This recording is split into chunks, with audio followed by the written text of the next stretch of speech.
Rahul Gandhi actually इंसान नहीं है, वो एक ढक्कन है। और ढक्कन भी नहीं है, वो एक कमाल का ढक्कन है। अभी गुजरे 20 अगस्त को ही ये जवाहर भवन में हरा भरा स्वराज पर एक स्पीच दे रहे थे और यहां पर बंदा मोहनदास गांधी की फिलोसफी को सीधे डिक्शनरी के अर्थों में जोड़ देता है और अपनी नई फिलोसफी ले आता है, संस्कृत के शब्दों का नया अर्थ बताने लग जाता है और कहता है कि स्वराज का अर्थ इंडिपेंडेंस नहीं है, स्वराज का अर्थ वो नहीं है जो अभी तक लगाया जा रहा था, बल्कि स्वराज का अर्थ होता है अपने ऊपर अपना राज होना। लोग सोचते हैं कि स्वराज का मतलब फ्रीडम होता है, आजादी होता है। नहीं, स्वराज का मतलब स्व पे राज होता है। तो उदाहरण के तौर पर अगर आप अमेरिका जाएंगे और वहां कहेंगे, वहां लोगों से पूछेंगे is Trump a free man, सब लोग कहेंगे absolutely he is a free man. मगर अगर आप पूछेंगे ट्रंप स्व पे राज करता है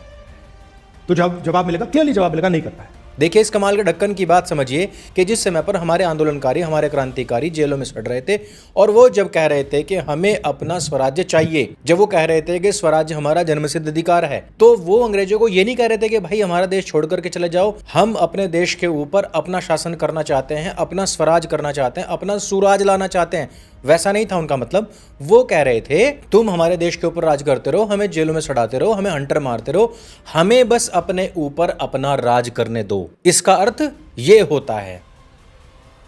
और अगर आप 70-80 साल पहले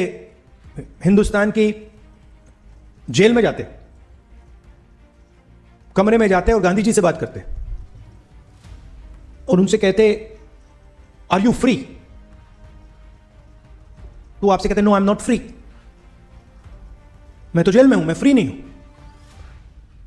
मगर मैं स्व पे राज करता हूं। भाई इस बंदे को पता नहीं मुझे ये किसका बीज है, किसने क्या खा करके इसको पैदा करा है कि ये जब भी सामने आता है ये केवल और केवल इरिटेट ही करता है और ये शब्दों के अर्थों को इतना बेतरतीब तरीके से तोड़ मरोड़ देता है। सामने दिख रहा होता है कि ये उस अर्थ का अनर्थ कर रहा है, लेकिन इसके जो फॉलोअर्स है ना, वो इसकी गोद में बैठा हुआ कुत्ता और कुत्ते के गले में उसकी स्किन के ऊपर लटका हुआ माइक देख करके उनमें चरम सूख आ जाता है। उनको इसकी पिंक शर्ट पहनने पर ऑर्गेज़म आ जाता है। मतलब अब समझो कि इस कमाल के ढक्कन के जो छोटे छोटे ढक्कन बिखरे पड़े हैं वो कितने कमाल दर कमाल के ढक्कन होंगे जिनको इस बंदे के अंदर लीडर दिखता है। आधुनिक भारत में स्वराज शब्द का जो पहली बार अर्थ हुआ है, इससे पहले ही हमारे वेद दर्शन उपनिषदों में था, परंतु जो आधुनिक भारत में हिंदी में जो प्रयोग हुआ है वो 1852 में दयानंदोदय नाम की एक पुस्तक है, उसमें महर्षि दयानंद सरस्वती सबसे पहली बार कहते हैं। उसमें उन्होंने लिखा था कि जो स्वदेशी राज्य होता है,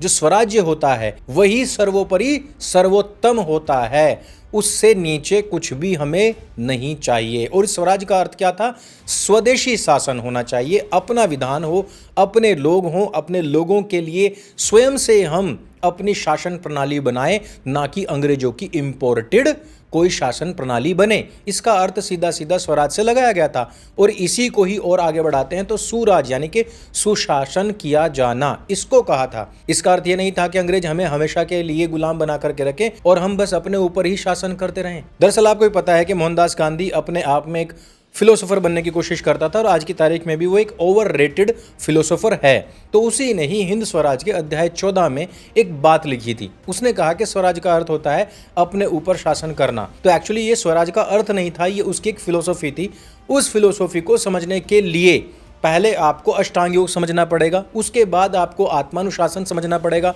आत्मानुशासन को समझने के बाद में जब आप योग मार्ग पर, कैवल्य मार्ग पर आगे बढ़ते हैं, तब आपको ये बात महसूस होती है कि भाई एक योगी जो होता है, जो कैवल्य मार्ग पर चल पड़ा है, उसके लिए स्वराज का अर्थ होता है सबसे पहले अपने ऊपर शासन करना। जब वो स्वत्व की ओर केंद्रित हो जाएगा, जब वो अपने आप को पहचानने लग जाएगा, जब वो अपने आप को अनुशासित करने लग जाएगा, जब वो अपनी जितनी भी उसकी बिखरी हुई वृत्तियां हैं, जब उनको वो कंट्रोल करने लग जाएगा, जब वो किसी के भी प्रति विद्वेष नहीं रखेगा, उसको अनुशासन में रखेगा, जब वो किसी के प्रति चोरी का भाव नहीं रखेगा, हिंसा का भाव नहीं रखेगा, जब वो झूठ का भाव नहीं रखेगा, असत्य का भाव नहीं रखेगा और वो उस अनुशासन में स्वयं आ जाएगा, तब वो अपने योग के मार्ग पर आगे बढ़ सकता है। गांधी ने जो भी कुछ लिखा वो योग और कैवल्य के मार्ग में प्रशस्त लोगों के लिए लाभकारी है, परंतु राजनीति में खड़ा हुआ एक आदमी जो इस समय पर पूरे के पूरे देश को अपनी गंदी राजनीति का शिकार बनाने जा रहा है, जो पूरे देश के अंदर एक बार फिर से जातियों में तोड़ने का विद्वेष पैदा कर रहा है,